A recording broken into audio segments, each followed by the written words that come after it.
So knockout tournaments are, well, it's a form of gameplay where you have several players and or teams involved who play off with each other in several stages, okay? And every stage is like a filtering mechanism with regards to who makes it to the next round, and finally you have some way of declaring a winner.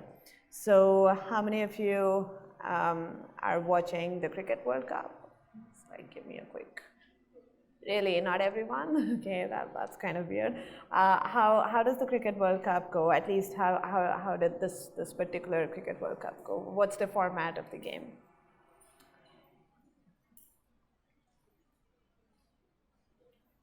So how many teams are playing?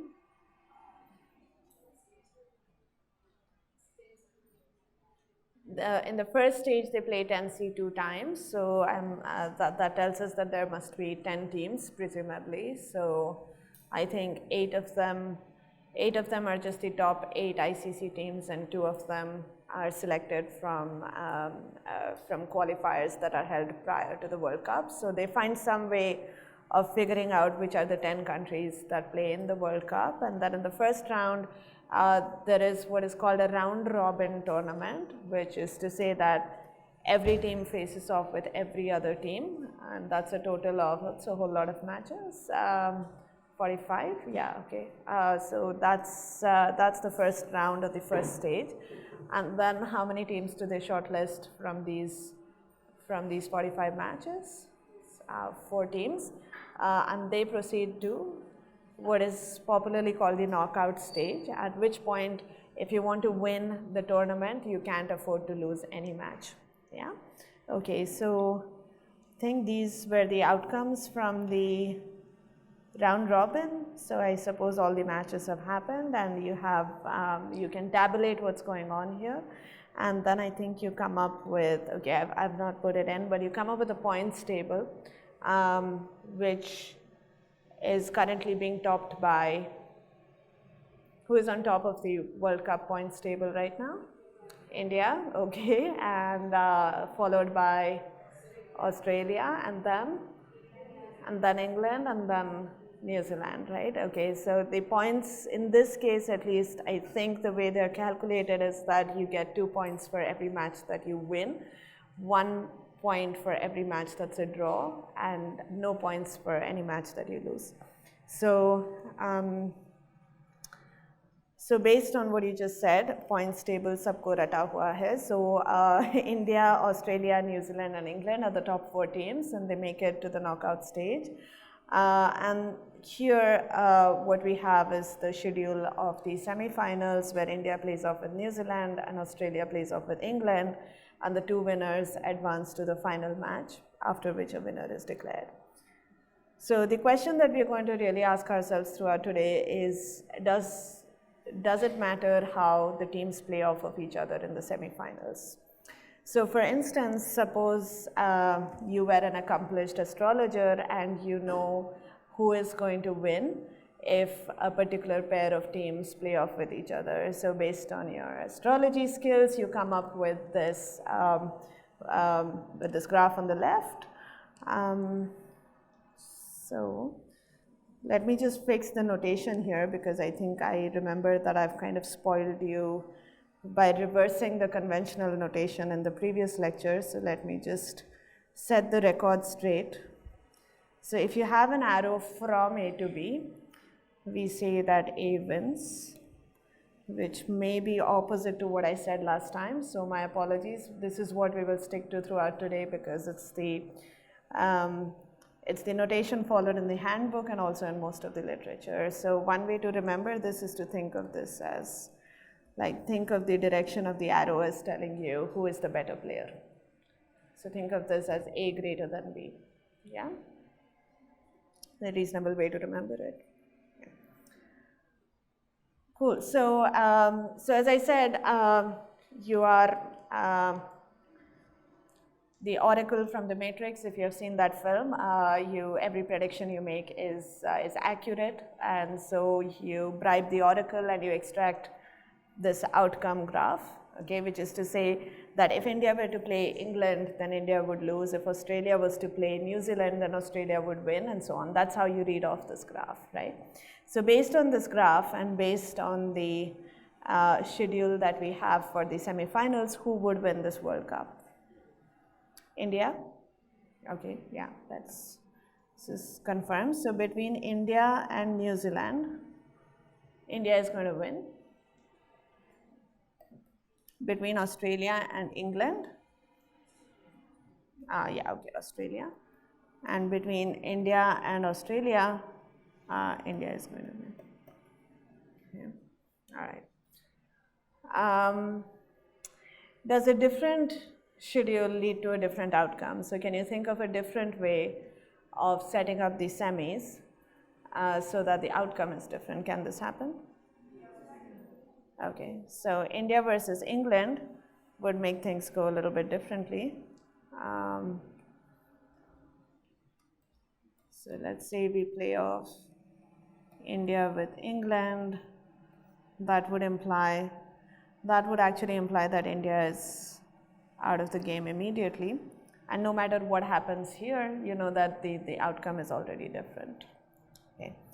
All right, so you can see that the schedule really does matter, although you could counter-argue this by saying, well, how would you counter-argue this? I mean, you might say that this graph here doesn't really make sense. I mean, it depends on the day, it depends on various factors, and this can't really be a fixed graph on every day, every match, right? So maybe, so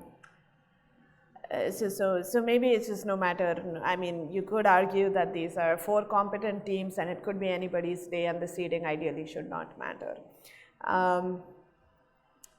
But in general, seeding is still a big deal because even if you don't have a completely accurate prediction, it's still reasonable to think of at least a labeled tournament where these labels are indicative of probabilities. These labels are probabilities indicative of presumably the chances that teams have against each other. And it's a bit of a art and science to come up with a labeling that would be reasonably accurate. People may look at the history that these teams have against each other. They may look at their overall history in that particular stadium, history in the World Cup, whatever, whatever your choice of methodology is. And you may still be curious about asking questions like, well, given this probabilistic tournament, what are the chances that a particular team will win with respect to a given seeding? And then, so this is called a seeding. In some sports, it's called a bracket. So this choice of how you're going to play people off, right, that order. I think it's called a bracket in tennis, maybe even football. So we are going to call this a seeding. It's the term we will use for deciding who plays off the base set of matches. And from there, if the format of the tournament is fixed, which we are going to assume it is, so in a knockout tournament, people just keep playing each other off till a winner emerges, right? So it's pretty much this table that you saw here, and this table can be expanded in a natural way to accommodate any number of teams as long as they're paired off in the first stage. And and then you just have to keep playing the matches to determine how the future stages are going to go, right? So the format of the knockout tournament clear? Yeah. So the teams play off in pairs, the winners move to the next round, they again play off in pairs, and so on and so forth, right? So, all right. So given this sort of a probabilistic tournament, presumably there are 2 natural questions. One is, given a seeding, what are the chances that your favorite team will make it? And the other thing is, can you come up with a seeding that maximizes the chances that your favorite team wins? Yeah? Okay, so imagine that you are actually the controlling authority for a particular tournament, and everyone has a favorite, right? I mean, they're rooting for someone. So can you maximize their chances of making it to the top, right? That's a legitimate question to ask. So we won't really be addressing the probabilistic version here, or in other words, we'll be looking at a really special case where all the probabilities are 0 or 1, meaning that we're going to assume that we actually know what the fates of all these matches are going to be. Although the probabilistic version is also extremely well studied, and I'm going to refer you to the 19th chapter of the handbook if you're interested in finding out more about the probabilistic setting. But we'll just look at a simpler setting and try to understand this question a little bit more.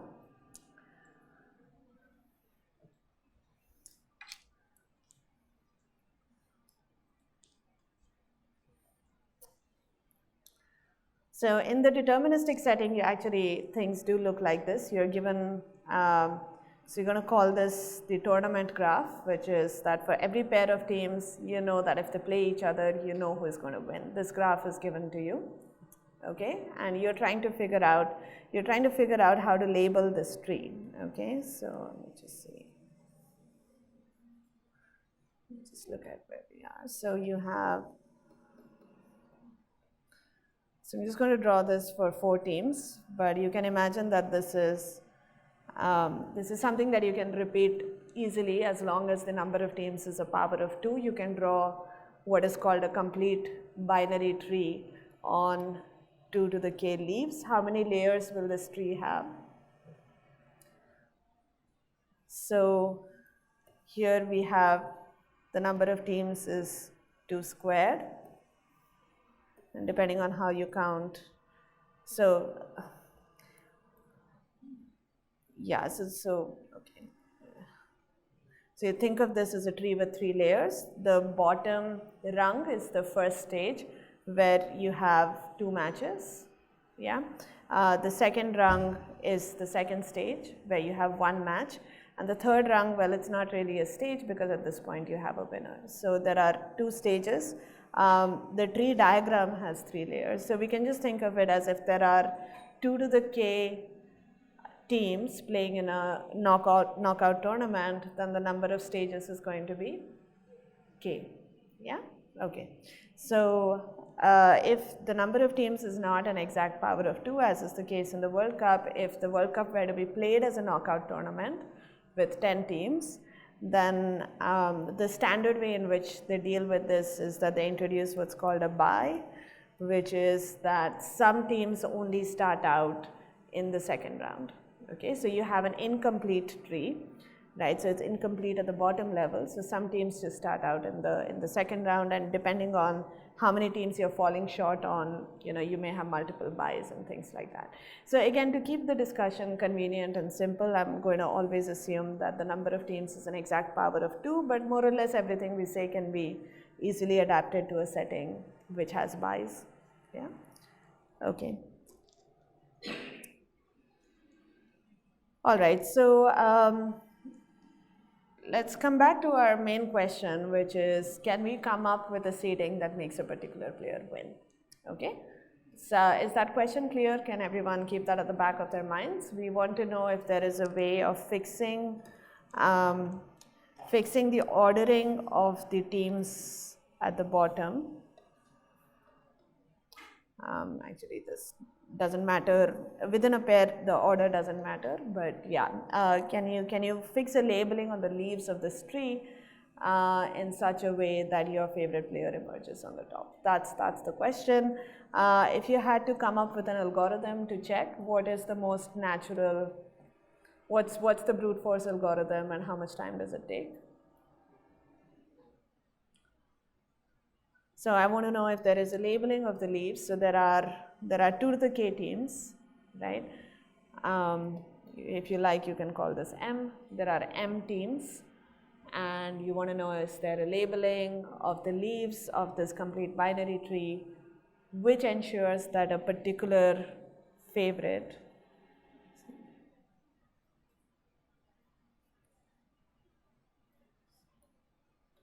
comes out on the top.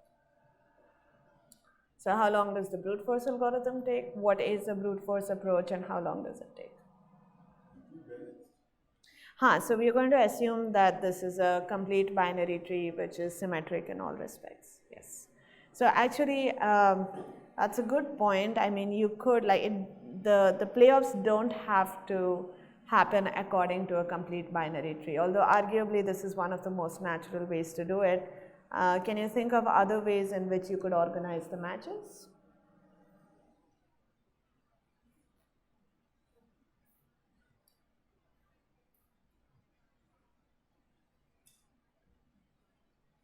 If you want to make New Zealand win, it is only one way. That is India versus Australia, then versus winner versus England, Right. winner versus New Zealand. Otherwise, because if you have it balanced, New Zealand and England can never win.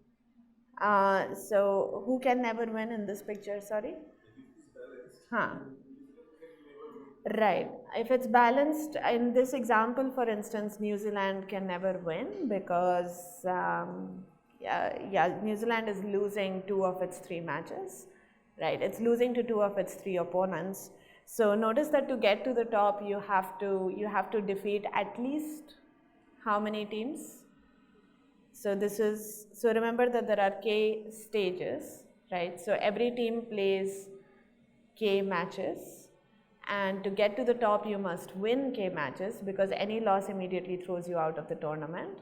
So your out degree in this graph must be at least K, right? If you don't have out degree at least K, then the answer to this question is no. No seeding will help you. I mean, that's like the minimum basic ability that you must have to have any chance of getting to the top. On the other extreme, who do you think? I mean, what's the nature of a player that's for whom this answer is very easily yes? Are there players that you can, for whom it's easy to figure out a seeding that makes them win? So it's easy to make somebody win if they're a very dominant or a very talented team. How would you capture the notion of dominance in terms of in degree, out degree? A team that's dominant, a team that has high out degree or low out degree? So by out degree, I mean the number of arrows that go out of a node, that is the out degree. I should have been explicit about it. So the notation is n plus of v denotes the number of out neighbors of a vertex. That's actually the number of players that are defeated by the current player. Yeah. And the number is called the out degree. So for a strong team, the out degree must be high, right? You must be beating a lot of teams. What if you beat everybody? Then a team that beats everybody would be called, I mean, do you recall any voting terminology? That would be called a Condorcet winner. Thank you. So a Condorcet winner is, I mean, doesn't even need any help from the seeding, right? Because no matter how you seed it, a Condorcet winner will always climb his way to the top, right? So those are sort of 2 extremes. If your if your out degree falls short of K, then you have no hope for winning. And if your out degree is m minus 1, then even an adversarial seeding cannot stop you from winning, right? No matter how the tournament is seeded, you're going to win. So that's the range. So the interesting range is what happens in between. So you don't have Condorcet winners, and the player that you're rooting for is not a hopeless player. Like he has some chance of winning. Yeah. So that's the setting we want to investigate a little bit more. So yes, this is a balanced, I think coming back to the question here, this is the structure of the tournament is fixed by the tree, and maybe it's worth emphasizing the fact that a tree is not the only way to get teams to face each other off, right? So you could, for instance, imagine organizing the matches along a path instead. So what would that look like? So again, let's say we have 4 teams, we get 2 of them to play each other off, and a winner emerges, okay? And, okay, so maybe this is not the best way to do it.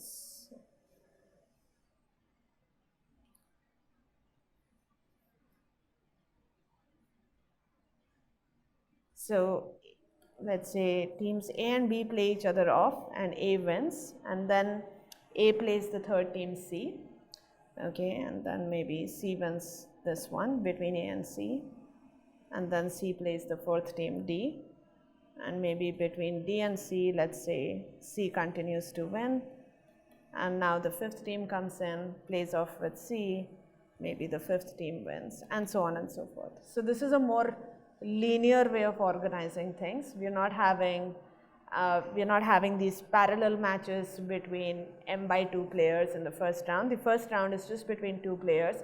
We wait for that match to finish and pit the winner against the third. So it's almost like you have lined up the teams and you are asking these two to play. The winner faces off with the third one, and then the winner of that match faces off the fourth player, and the winner of that match faces off with the fifth player, and so on. Okay, so this is a much more linear way of organizing things as opposed to a tree-like way of organizing matches, right? And you could use your imagination and come up with any intermediate structure that you want, and that would define a tournament, that would define the way in which matches are being played. So what we have seen are two extremes. One is about as squished as you can make it, which is the tree structure, so it's very compact. The other extreme is like this linear thing, which is a long drawn affair, and you can imagine that there are structures in between. And in fact, that is also something that people do study. Is there a shape that I can come up with that favors my player, right? Yeah.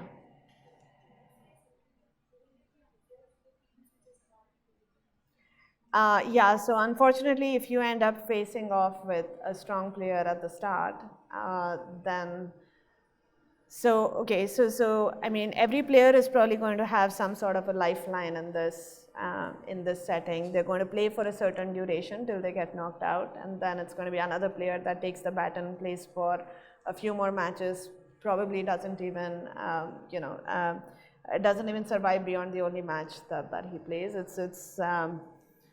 I don't know if a correct an analogy is to talk about maybe the way in which batsmen face balls, and there's certain balls that they survive, after which they get out, and then it has to be a new player. It's not a very accurate analogy because the setting is a little bit different.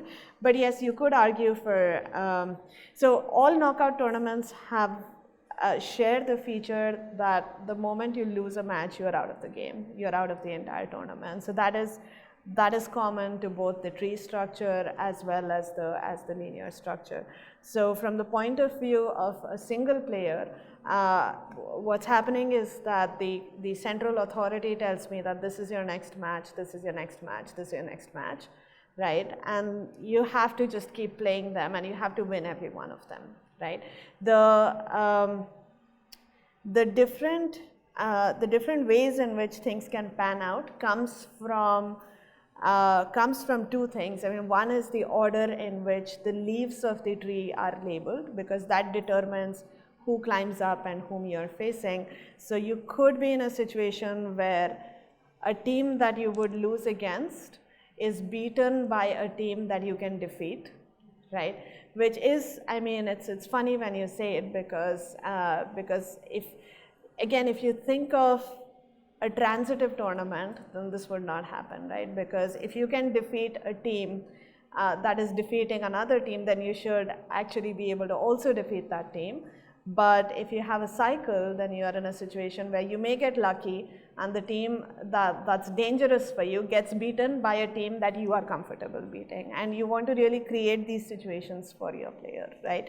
And that's why cycles in tournaments are actually interesting, because if you didn't have cycles at all, then it's easy to check that there is always going to be a Condorcet winner, because if you didn't have cycles, there's going to be you need a small argument, but you can see that there must be what is called a sink vertex and a source vertex. So the source vertex just essentially defeats everyone. So, so this whole question is interesting only when this graph has cycles, which is these weird things where you could think of them as upsets or surprises in a tournament. So And yes, the structure of the tree also matters because it just brings out a different narrative for how the games are going to go. And you can actually stare at, even just staring at the tree versus the path and trying to get the hang of how these two things are different will help build up some intuition about why the structure of the tree is also important. I don't want to get into that discussion very much because we will mostly be dealing with the tree setting, but this is just to address the point that came up, which is that the balanced tree makes its own contribution to the narrative, and that is something that we are going to fix, but you could switch that up. And as I said, a question that people actually study is if you can make somebody win by changing the structure in which the games are going to be played. Like, can you mess around with this tree, instead of a balanced tree, do something else? Instead of a complete binary tree, do something else and see if that helps you out. So there are really these two things which influence the outcome of the game. And you could ask, what if both of them were in your control? So if you could pick the tree and you could pick the ordering, then what is the best that you can do? And if the ordering is fixed by somebody else, then what is the best tree that you can pick? And the other setting would be that if the tree is fixed, what is the best ordering that you can come up with? So that's the question that we are going to address. The tree is fixed. It's fixed to be the complete binary tree with k leaves.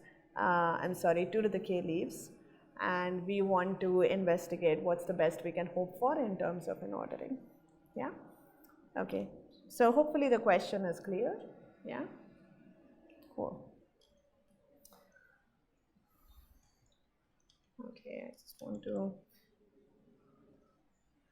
Okay, I just want to maybe formalize a small idea here, which is just trying to understand, what we said about, can you set it up so that the players that are dangerous for you somehow get eliminated and you are only facing off players that you're comfortable winning against. So that's what we are basically putting in words here. So if you want your player B to win, okay, then there must be a way of, so again, remember that the setting here is the complete binary tree, and you want your team to make it all the way here from somewhere at the bottom here, right? Which means that to make this journey, at this stage, your player must be facing off somebody that they are comfortable beating, right? So in some sense, what we want to ensure is that we can set up this sub-tournament here among some half of the players, okay, in such a way that the winner of this sub-tournament is somebody that our special player W is comfortable beating, okay? So that we should certainly be able to do. We should be able to find a subset of half the players where we can set things up in such a way that that sub-tournament is won by somebody that our favorite player is beating. And the players that we push into that side of the fence, the remaining players should be such that we can set up a sub-tournament here where our player emerges victorious, right? So you should be able to manage both things. So you should be able to split the players into two sets so that in the first set containing your player, you can set up a seeding so that your player wins that sub-tournament. And in the second set, you can set up a seeding in such a way that the player that wins the other sub-tournament is somebody that your player can defeat, okay? And if you can do this, then you have a seeding of the overall tournament by combining the seedings of the two sub-tournaments in which your player actually wins. Because the last match, you had reverse engineered to be such that it works out in favor of W, okay? And if there is a seeding of the overall tournament in which W wins, then you can certainly do this with the sub-tournaments because you can just look inside that seeding and break it up appropriately. So this is a characterization. Yeah? So the reason I'm bringing this up is because if you go back to the tournament graph and ask yourself what is going on, you see that, so here the orange circles show the top level breakups. So can you divide this into two equal sized subsets in such a way that your player, so in this case the desired player is A, so A comes out on the top of one of these subsets and E comes out, E is some other player that comes out on top of the other subset, which has the property that A beats E. So let's say here that E is our desired player. I'm sorry, because the arrow is pointing in favor of E. So let's say that E beats A, so we say that the desired winner in this example is E, right? And now what you do is you break this down further and you go into these sub-tournaments and you ask yourself, well, what does it take for me to make E win this sub-tournament? Well, you apply the same definition and say, well, then I must be able to break up this sub-tournament into two smaller sub-tournaments, in one of which E emerges on the top and in the other of which I have some other player that comes out on the top that E is comfortable beating, right? And so on and so forth. So this is a recursive definition, and what this does is it gives you a subgraph of the tournament which essentially has the shape, these arrows pointing in a very particular way, which also directs you to an appropriate seeding of the full tournament. So this structure here is called a binomial arborescence. I think this terminology was introduced by Kanoth, and this is called a binomial arborescence rooted, in this case, this is rooted at the vertex E. Okay. And this is something that helps you make E win. I'm not formalizing this any further, but you will meet binomial arborescences later in the day. That's a word I struggle with, sorry. But you will meet them later as we investigate algorithms for making people win. Okay, so this we have discussed already. Condorcet winner is somebody that works out really well, and they're going to win irrespective of the seeding. We also said that this leads us to the intuition that high out degree is a good thing, because high out degree means that you're beating a lot of people.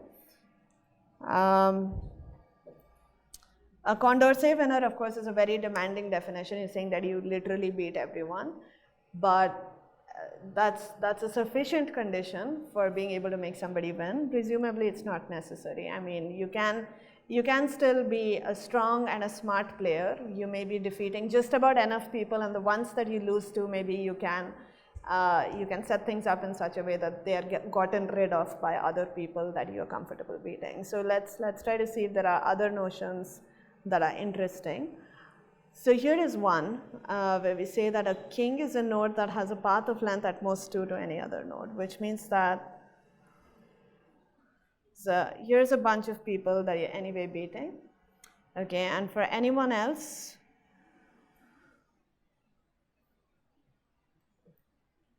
is beaten by somebody that you are beating.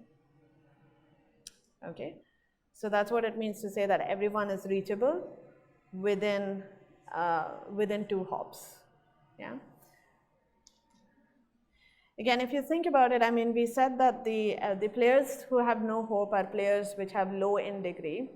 And another way of thinking about players who have no hope is players for whom the shortest path to some other player is longer than k. So k is the number of stages in the whole tournament, right? So you need to survive k matches. But if somebody is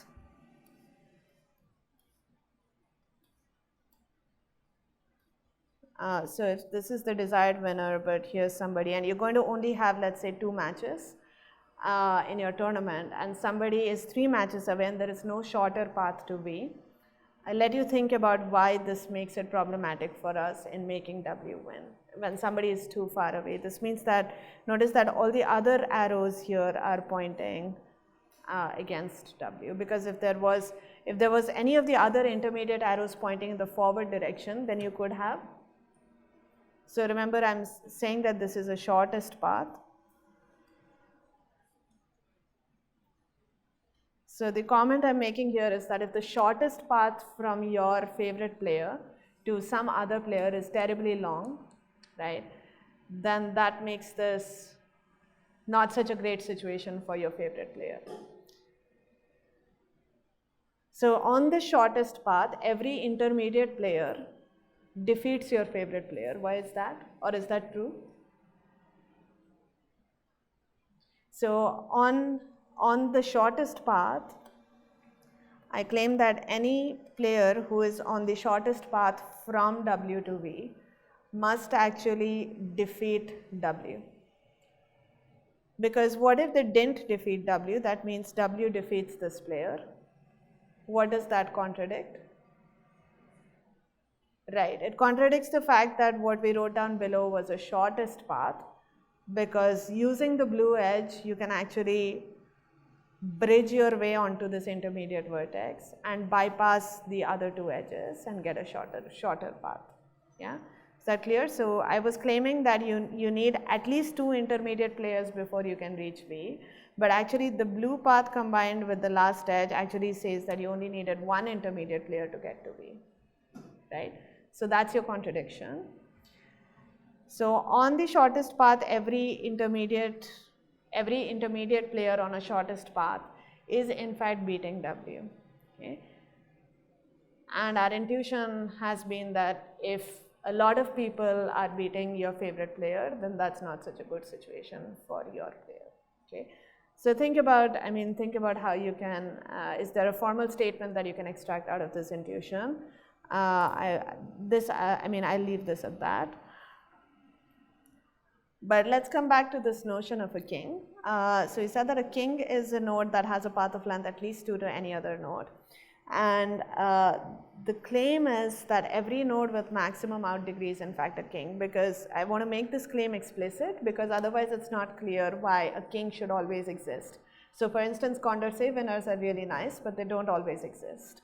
So now I've thrown out a definition of a king, which builds on this intuition that players who have very long shortest paths to other players are probably players that don't have a great chance of winning. And I'm trying to identify who are the players for whom I can actually do something, who are the players that I can help by manipulating the seeding, right? So I'm trying to find some notions of what makes a player a strong player. So the opposite of having long shortest paths is the idea of having every player being close to you. So either you're defeating another player, or another player is being defeated by somebody that you're defeating. That means that everybody is either 1 hop or 2 hops away from you, which is the opposite situation of what we were saying with the long shortest paths. Okay? So hopefully there is some motivation for us to come up with a definition like this. But again, it's not clear that we can always make a king player win, although the name, it's a confident name, but it's not obvious that if a player is a king, you can actually make her win. The other thing is, just like with the Condorcet winners, do kings even always exist? That's also not clear. But at least let's address the second question by observing that every vertex with maximum out degree is in fact a king. What is a vertex with maximum out degree in terms of something that we have already seen when we were discussing voting mechanisms? Does it ring a bell? A vertex with maximum out degree is a vertex that's winning a lot of matches. Was there a voting rule which was defined in terms of how many matches you win and how many matches you lose? So you've seen only 2 or 3 voting rules, so it's easy to make an educated guess. Okay, so Borda was a rule that also accounted for the margins. What was a rule that didn't account for the margins? So that was Copeland, yeah. So node with maximum out degree is a Copeland winner. We defined Copeland as number of wins minus the number of losses, but you can convince yourself that even if we defined it just as the number of wins, it would work out the same. So the claim is that every Copeland winner is also a king vertex. Why is that? So just remember the definition of a king. It's that it has a path of length at most 2 to any other node. So let's look at a Copeland winner. This is a node with the maximum out degree. And what is the claim? I want to claim that any other node Okay, so these guys are okay because they're reachable within one hop. Any other node is a node which is an in neighbor, right? Because if it was an out neighbor, I would have already considered it. So any other node is an in neighbor of this vertex.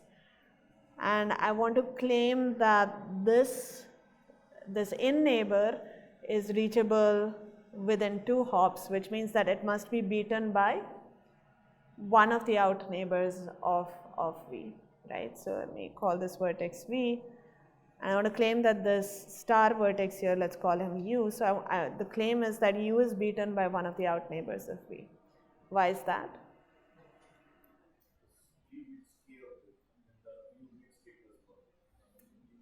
Right. So suppose not, right? If not, then what does that mean? That means that U is beating every one of the in neighbors of V, of the out neighbors of V, right? If we didn't have a path of length 2 to the vertex U, then that would mean that basically U is beating everyone that V is beating, right? Because if U was beaten by somebody that V is beating, then we are done, right? If U is beaten by someone that V is beating, then you have a path of length 2. So if this is not the case, then U is beating everyone that V is beating, but that sentence itself is a contradiction to the fact that V was a co-planned winner, which means that I was beating the maximum number of players. Nobody beats more players than V does. But here we have a player U that is beating that everyone V is beating, and on top of that is also beating V itself, okay, which makes its out degree strictly greater than the out degree of V, okay, which is a contradiction. Okay, so every co-planned winner is also a king. All right, so we won't really be able to show that you can always make a king player win, because that okay, I'd encourage you to think about if that is true, meaning can you come up with an example of a graph where you have a king, but no matter how you seed the tournament, despite being a king, the player cannot win. Okay, so that's an exercise. I'm not committing one way or the other, but let's just try and carve out a situation where we can make somebody win, somebody that is a king with some additional properties. And I won't give you the properties up front. Let's just try and see what are natural strategies for trying to make a good player win via a seeding, and hopefully properties that actually help will emerge.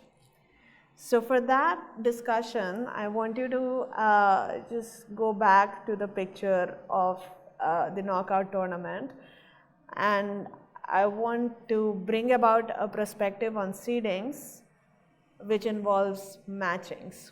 Okay, so I want to point out that if you have if you have a complete binary tree where the leaves are labeled, then if the leaves are labeled and the knockout tournament graph is given to you, the tournament graph of who beats who is given to you, then the entire tournament is determined, right? So you can really think of the seeding as a collection of matchings in the knockout graph, okay? By which I mean the following. So if you focus on round 1, okay, there are 8 players, so there are 4 playoffs in round 1. So these 4 players actually form a perfect matching in the knockout graph, right? And here in the tournament graph. So in this matching comprises of directed edges, okay? And so between x and y, let's say we have an edge from x to y. So I'm going to call x the source. I'm going to call y the sink, okay? So I have a matching which is a perfect matching, meaning that it saturates everyone. So the first round is a perfect matching, okay?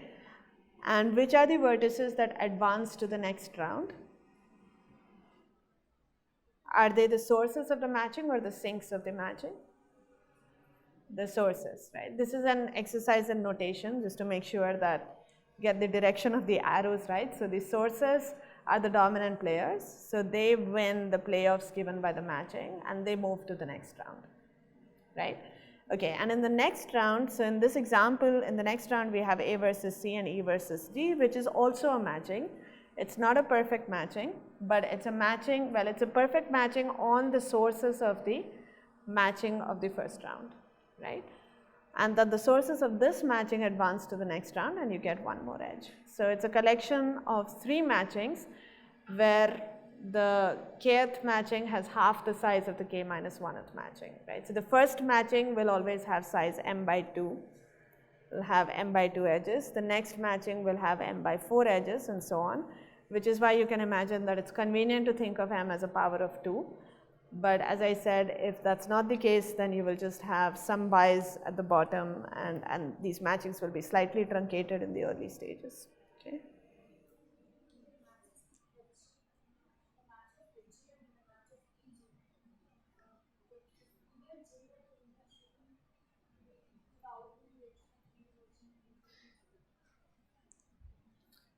Okay, thank you. So I think,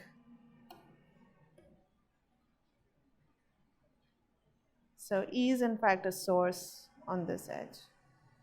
Was that the correction that you were pointing out?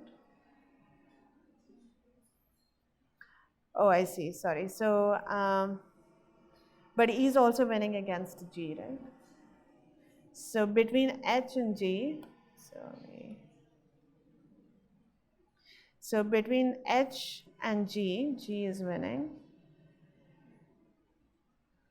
Okay, is that pictorial typos? Sorry. So between H and G, G is winning. So G is the source of this matched edge. And then E plays off with G and E wins. E is the source of that edge. And then finally between A and E, hopefully that one is correct. And A wins. Yeah. All right. Thank you. So the couple of corrections, I'm just trying to quickly check that the rest are okay. But basically,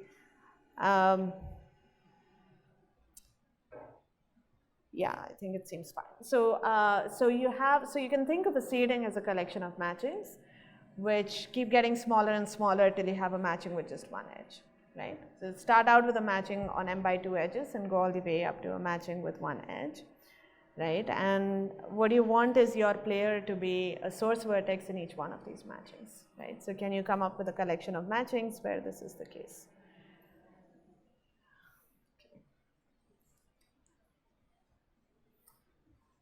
All right, so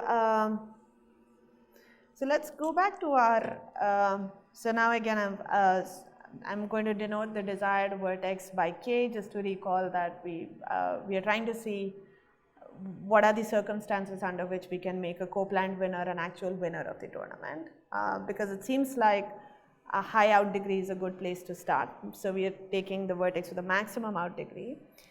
And so if you focus your attention on the king, she naturally breaks up the rest of the tournament, the rest of the teams into 2 sets. So there are the players that she beats and then the players that she's beaten by, right? And in the first, so what we really want to do is come up with a sequence of matchings, right? Where K turns out to be, K emerges as a source vertex in every stage, right? That's the goal. So at least to begin with, I know that in the first matching, I must match K to some player out here, right? And how do I want to match the rest? I mean, at least intuitively, let's say that, so I'm going to propose 2 matchings. Maybe you can tell me which one you would prefer, okay?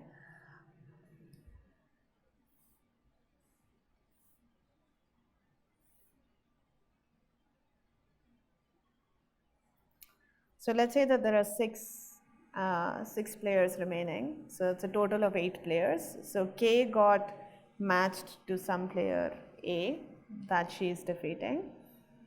And here is a matching that's just matching. It's a matching going across from n plus to n minus. So that's the blue matching. And I'm going to also propose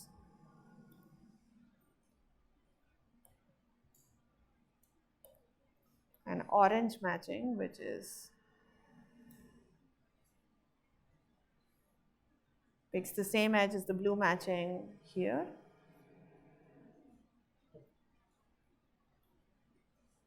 So I don't know if it's useful to give these players names. So let's say XYZ on this side, PQR on this side. So the blue matching matches X to P, Y to Q, and Z to R.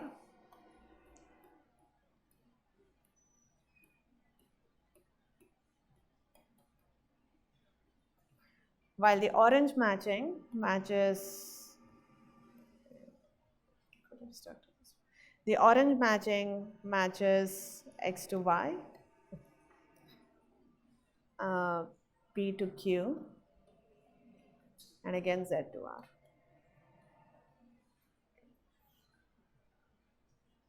So these two matchings really represent, in some sense, represent two seedings. Which one would you prefer? Which are the set of playoffs that seem to make more sense from the point of view of K? Is it the orange matching or is it the blue matching? How many of you think it should be the blue matching that we pick? Okay, so a couple of you. How many of you are in favor of the orange matching? Okay, anyone prefers the orange matching? Okay. Yeah, so right now I'm assuming that it's K, A, X, Y, Z, and PQR. Let's just say these are the only 6 players in the mix. In that case, again, I'm not going to try and prove anything formal here, but intuitively, which of these two matchings seem to be better for the player K? So if we did go with the blue matching, then who are the players who move on to the next round? So K for sure, because K defeats A, and then X, Y, and Z, right? And X, Y, and Z are all players who are defeated by K, right? And so after this, you can be stress-free because no matter what happens, K is going to win. Like K becomes a Condorcet winner in that sub-tournament, right? On the other hand, if you pick the orange matching, I'm not saying that all is lost, but players who defeat K continue to survive in the mix, and you have to worry about ensuring that you get rid of them before the final playoff, right? So you will still have some stress in the second phase. You'll have to be careful about the next matching that you pick. I'm not saying it cannot be done, but if you had a choice, you might as well go with the blue matching. Like if a matching of this kind exists, it may not. So in particular, the arrows that go across from the green set to the red set may not be pointing so nicely in your favor, right? So we want to see what is the best that we can do. But would it be fair to say that it makes sense to, first of all, it makes sense to match K to a player in the green set, because if you don't do that, then K is already out of the game. So that is necessary, right? Among the remaining seedings, it makes sense to say that because of the example that we just discussed, it makes sense to say that we want to match off as many people from the green set to the red set as possible, provided, match off as many of them as is possible, as long as the arrows are pointing from the green set to the red set, okay? This sort of thing doesn't help you much because it actually knocks out a player that is good for you, okay, and pushes up a player that is dangerous for you, okay. So matchings going this way are not very helpful. Edges going that way are not very helpful, but try to max out on the edges going from the green set to the red set, because that maximizes the number of survivors who are favorable for the player K. These are players that K is comfortable defeating. So the more that proliferates, the better off I am. So I'm trying to see how many can I push out from the red set, as many as possible, right? That's the goal. So here's a proposal. Let's match K to some player in the green set, and let's maximize the matching. Let's compute a maximal matching from the green set to the red set. Okay, and we may still be left over with some players on both sides.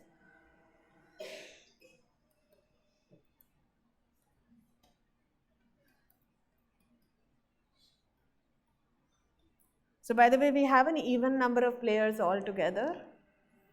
And after you forget about these two, you still have an even number of players, but they may be split as odd, odd, or even odd. Sorry, even, even. Okay. Just to say the number of remaining players after you have done the blue matching, you may be left with either an even number of players on both sides, in which case we just try to match them amongst themselves, right? So matching them, again, I'm playing on intuition here, but it seems to make sense to match AB between them in this example. So I've already used small a here, so let me say B and C. Between B and C, I'm better off matching B to C irrespective of the direction of the arrow, compared to matching B and C to one of these remaining players here. So let's call these W, X, Y, Z. Why would I not want to match B and C to the other side?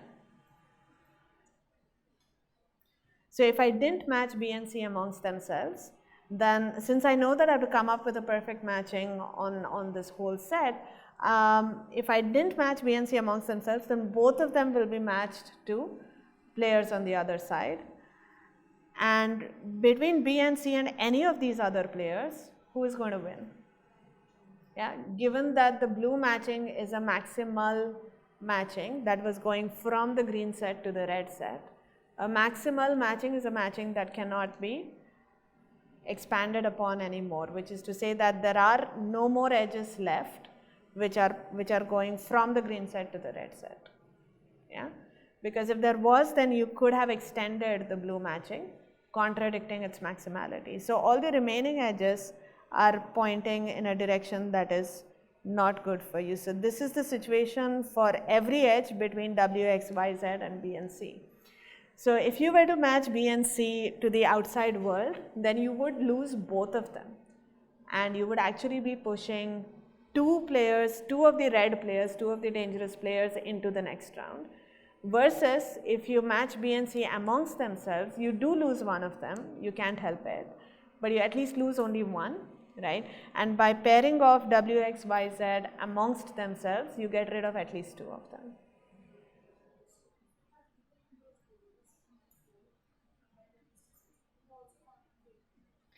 But K, right, but K has been matched to A. So, so I'm talking about the parities of the remaining players. So in fact, I'm talking about the parity of the sets that are left behind, the players that are left behind after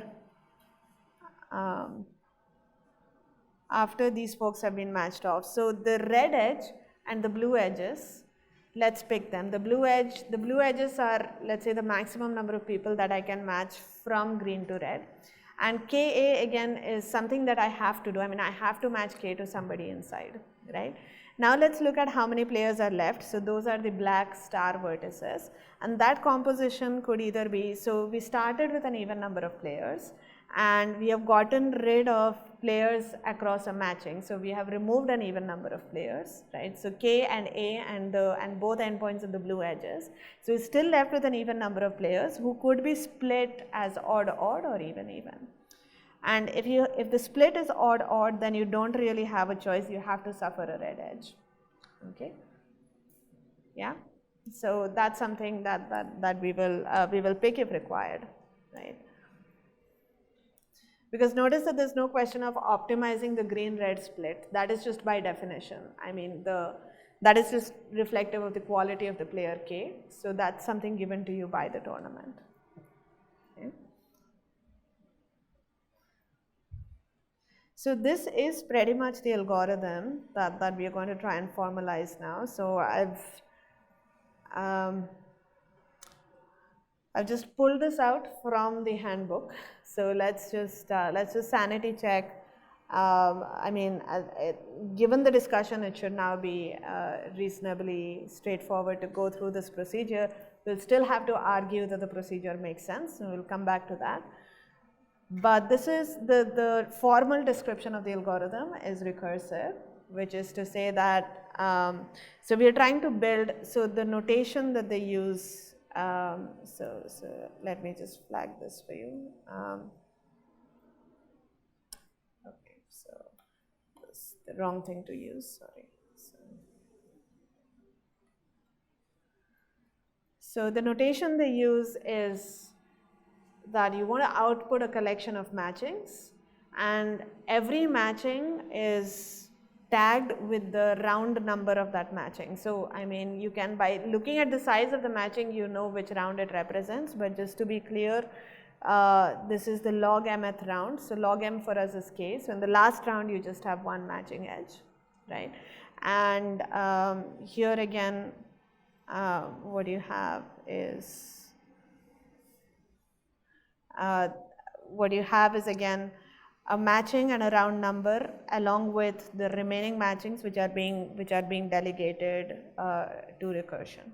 Okay, so we'll come back to this in a second, but let's just go through the base case, which is easy, which is to say that if you're just left with two players and one of them is the player that we are interested in, which is k, then we just return k comma a. And as long as k is a king, so this is what we would like to be able to argue, that we maintain the property that k is a king as we go along, that when people get knocked out by our matchings, we don't lose too many of the green vertices and k can retain its king status. That's what we want to be able to show. Okay. So that's what we will be able to show is something slightly different, because it turns out that working with kings is not enough. So go back to the question of, can you always make a king win, or can you come up with an example where it's not possible? Okay, but essentially this is the split that we were discussing. So A prime is the out neighbor. So A prime is the set of players that are defeated by K, and B prime is the set of dangerous players for K. And in the first step, we arbitrarily match K to some player that she defeats. Okay, that's the first red edge that we saw on the previous slide. And then we're going to construct these three matchings to be able to perfectly match everyone else. So the first one is a maximal matching from n minus a to b dash. So that's the blue matching that we saw on the previous slide. Yeah. So you match as many as you can, and then you match the rest within themselves. And if you're still left with somebody, and that will happen only if there is an odd, if the split is odd and odd, then you're stuck with somebody one on each side, and if that happens, then as we said, you suffer this red edge. All right. So that's the matching that we are going to return for the current stage, and recursively we are going to output the matching that is obtained by focusing on the sources of the current matching, because you propose this matching, who is going into the next round, the set of players who are the sources of this matching. So on that you recurse, you go as you did in the current round, and this will help you build up a full collection of matchings for the entire tournament, right? Yeah.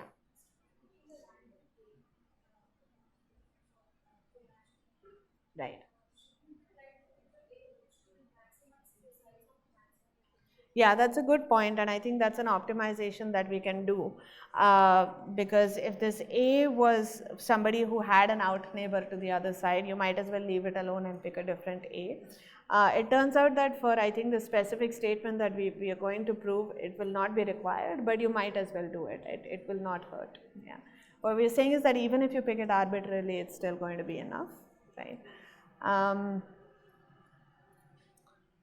So I just want to make sure that the process is clear. Okay, we haven't made any claims about any concept of correctness so far, but at least how are we determining the seeding? Hopefully that is clear, right? Yeah. So seeding would be the labeling of the leaves of the tree. So it's this thing here. We are trying to figure out how do we set up the playoffs at the bottom round, right? And in fact, what we have done is in the first step, we have only given you the let's see. So we've only given you the pink matching. Okay, that's what we did in here. We said we'll look at the king, we'll look at all the remaining players, and we'll match the king arbitrarily to somebody that she defeats.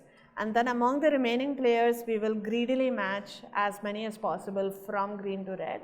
Okay, and the remaining we will match amongst themselves. And if the parity doesn't work out, then we will also take one edge from red to green, right? So this is one matching, but notice that this is not the complete seeding, because if you just give me one matching, then you have told me that these are the pairs, but you haven't told me in what order the pairs are sitting on the leaves. So I know that this is the collection of pairs that must go and sit on the leaves, but you haven't told me what's going to happen in the next stage, right? So this is a collection of playoffs, but you haven't told me the winner of this playoff should face the winner of which other playoff. So that will come from the second matching, which is a matching on the sources of the first one, which is a matching on the winners of the first stage of playoffs. So that's why this is an incomplete description of a seeding. It's like the labeling is beginning to emerge. So you have a fuzzy notion so far. You know that these are going to be the pairwise playoffs, but to organize them further, you need the remaining matchings. Yeah. All right, so and the remaining matchings will be determined recursively. So you take the sources and then you run this process again. You take the sources and you focus on the sub-tournament which is given by the sources of this matching, and you do this again. And there may be, the burden of proof is now showing that you can always, like, you never empty out the green set, right? Because if you are in a situation where, let's say, there are no blue edges, okay, and then possibly you just have one vertex left in both the sets and you're forced to pick the matching in the other direction, that's a bad situation for you. So you want to understand when can you avoid that situation, right? So it's not clear that this will simply go through, but it is a legitimate process for picking up a seeding, and you want to show that, well, I mean, ideally you may want to show something like if K is a king, then she will survive in every round, and she will always, the green set will never run out, and you will always be able to pick that first edge, which is Ka, which is so necessary for the king surviving all the way till the end. However, that's not exactly the statement that we will show, because it's not clear that that statement is even true. But what we are going to say is that if we can empower the king a little bit more with some additional properties, then this process will always go through, okay? So there is a notion that we define at this point, which is the notion of a super king. So let me just write this down. The super king is a vertex which is more powerful than a king, as you can imagine. So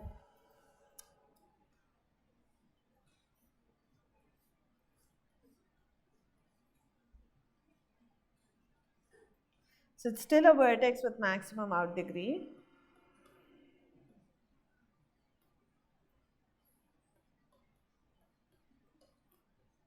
But every vertex that it doesn't beat is beaten by at least log m vertices that it does beat, okay?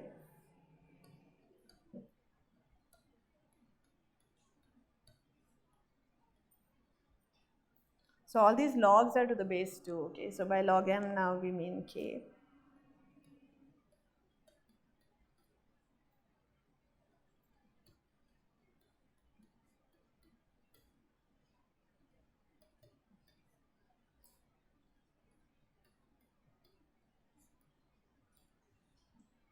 So I don't know if this is visible, but basically for every vertex,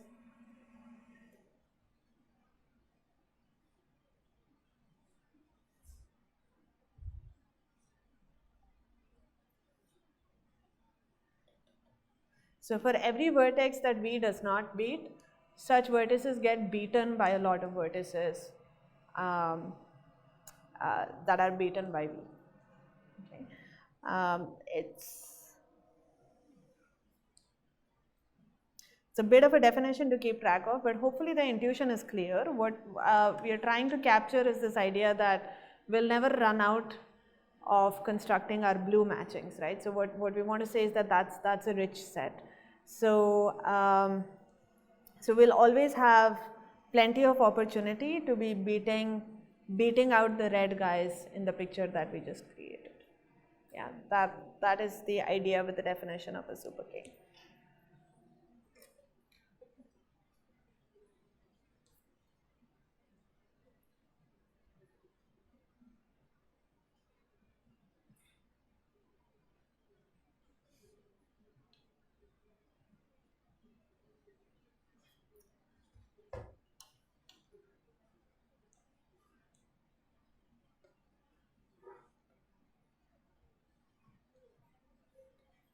So in fact, just to be precise, this is all that we need for a node to be a super king.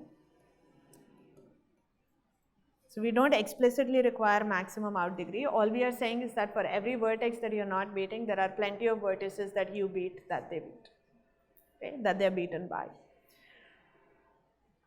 And I think it's a good exercise to check that super kings may not always exist, just like Condorcet winners may not exist, super kings may not exist. But notice that a super king is a weaker notion than a Condorcet winner. You're not demanding that you defeat everyone. You may be defeated by some people, but for everyone that you're defeating, there are a lot of players that you defeat who kind of stand guard between you and that vertex that is defeating you. Okay. So it's a notion that is stronger than the notion of a king, but weaker than the notion of a Condorcet winner. It's something in between. And they may not always exist, but we will show that the algorithm that we were proposing implicitly proves that if a super king exists, then we can always make her win. Okay? We can always make her win. So there's always a seeding that makes a super king win. And that seeding is the one that is given by our algorithm. So in other words, if K is a super king, then our seeding process never gets stuck. That's what we want to say.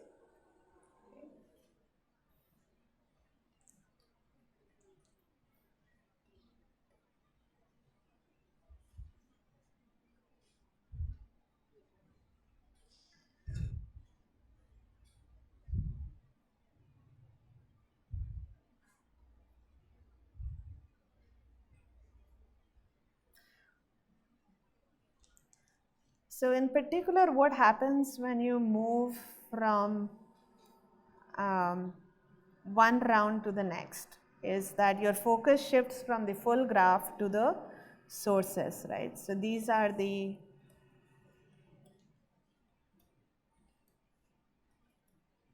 players that move to the next round, correct?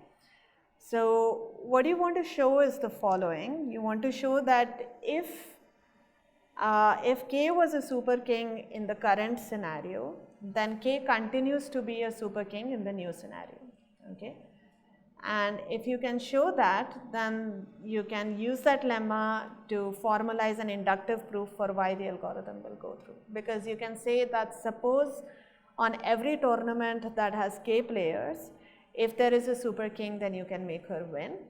Then for every tournament on 2K players, if there is a super king, you can make her win. Because you start out with the tournament on 2K players and propose this matching for the first round, right? And then you know, because of the lemma that we are going to prove, you know that the people who advance to the next round, which are the sources of this matching, on that sub-tournament, K continues to be a super king. And at that point, you can invoke the induction hypothesis to complete the seeding. Okay, so the induction hypothesis will essentially validate the output of this recursive call.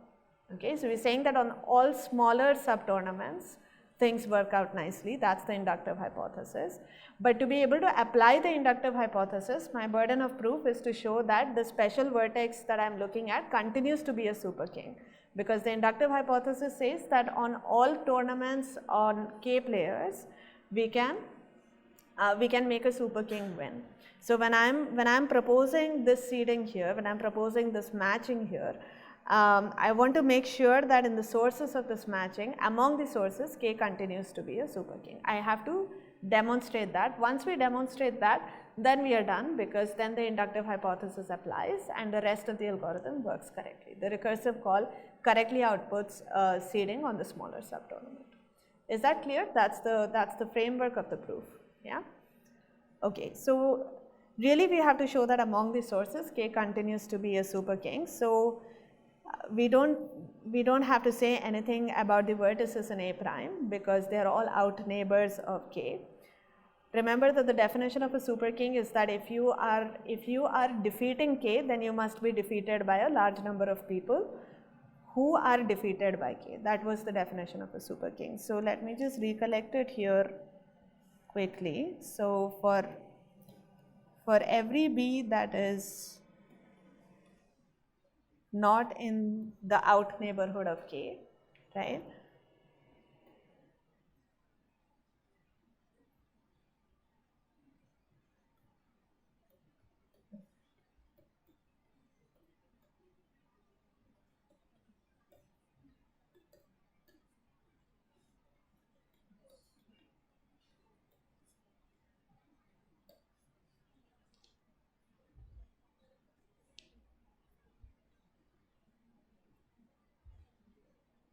Yeah.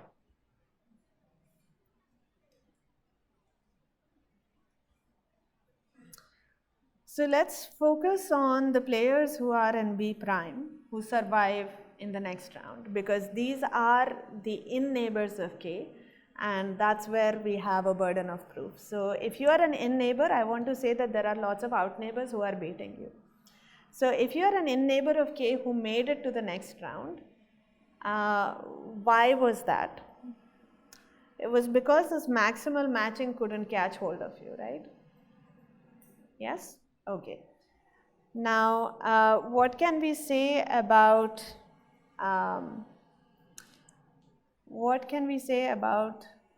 the edges that are going? What can we say about the edges that are going from the sources here to the sources here? Because those are really the edges that will determine whether we have made it, whether we can find. I need to find enough players in among the sources of A prime who are beating a typical vertex here. So let me focus on a vertex B here. I want to show that it has a lot of in neighbors in the set of sources of A prime. Right, that's the goal. So can you think about where these in neighbors will come from? It'll come from the so it'll come from the endpoints of M dash and why would they be so?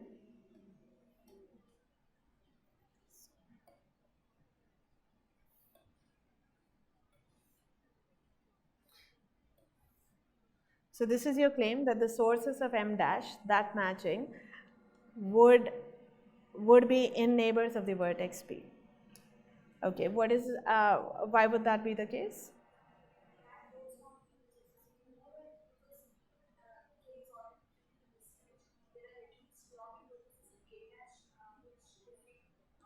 Right, right, right, right. Right, excellent. So we know that K is a super king in the current graph, right? So we have to exploit the fact that K is a super king in the current graph, which means that this vertex B has at least log M players who are defeating it in the current graph. Yes, and one of those players could potentially be A. That's the only challenge. But even leaving A aside, you know that there are at least log m minus 1 players, okay, who are defeating B, and each of those players who are defeating B must have been caught hold of by the matching M dash, right? Because if the matching M dash did not catch hold of even one of these guys sitting outside, then, well, that's somebody that's defeating B, so why didn't we pick it in our matching M dash? So remember that M dash was a maximal matching, right? So this edge would have joined that matching. So in fact, B is defeating everybody that is not a source in M dash, okay? And since K was a super king, B must have had at least log M guys whom he is defeated by among the sources of M dash. So hopefully that is clear. And log m minus 1 is still okay because that is essentially log of m by 2, and m by 2 is the number of players in the smaller subtournament. So we have moved into the sources of the matching that we have proposed. That's a subtournament on m by 2 players, right? So having at least log m minus 1 players in the out neighborhood of K who defeat B is good enough, because log m minus 1 is essentially log of m by 2.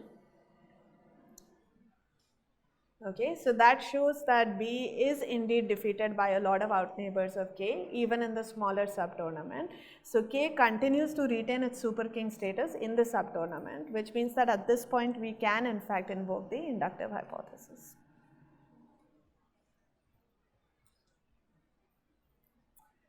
Yeah, so is this argument reasonable? It's clear? Yeah. So super kings may not always exist, but if they do, you can always make them win. And this is a notion that's weaker than the notion of a Condorcet winner. So we made some progress beyond what was trivially true. All right, so this is a nice sort of a greedy algorithm, and notice that we didn't really need to be, I mean, it works even with just maximal matchings and an arbitrary choice of A. So we didn't even have to optimize A, we didn't even have to pick a maximum sized matching, even a maximal matching was enough. Although if you were implementing this, you may want to make those optimizations to make things even better, but this will still work. All right, so I think this is a good time to wrap up this discussion. And when we come back, Sushmita will tell you more about the tournament fixing problem on slightly more general tournaments, right? So as we said, what makes tournaments interesting is cycles, and we will dig much deeper into that comment when we return. So at this point, let's break for coffee. Thanks.